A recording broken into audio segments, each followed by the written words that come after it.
Sir, आज देश के युवा हमारा भविष्य लिख रहे हैं, पर हमारे बुजुर्ग देश की नींव हैं।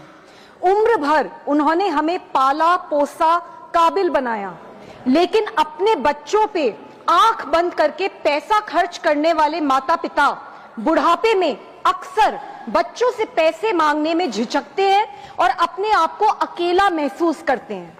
मैं देश के बुजुर्गों के लिए दो अहम मांगे रखना चाहती हूँ।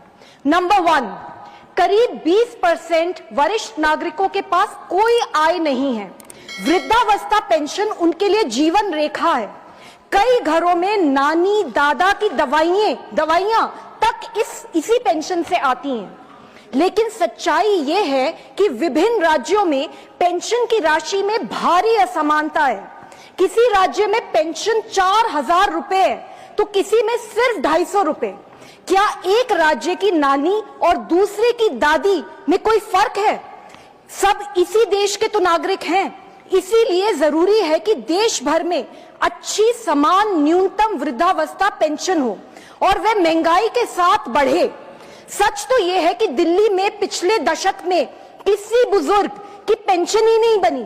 दिल्ली के हर बुजुर्ग को समय पर पेंशन मिलनी ही चाहिए। दूसरा, कोरोना से पहले रेलवे और फ्लाइट्स के फेयर में मिलती थी 50% वरिष्ठ नागरिक को छूट। वरिष्ठ नागरिकों को 50% छूट मिलती थी रेलवे फेयर में और फ्लाइट्स के फेयर में। वो दोबारा शुरू होनी चाहिए। रिटायरमेंट के बाद यात्रा और तीर्थ बुजुर्गों के शारीरिक मानसिक स्वास्थ्य के लिए बहुत जरूरी है। ये दोनों सुझाव लागू करेंगी सरकार तो करोड़ों बुजुर्गों की दुआएं मिलेगी। हमारा कर्तव्य है ये, और गरिमामय जीवन बुजुर्गों का अधिकार। Thank you.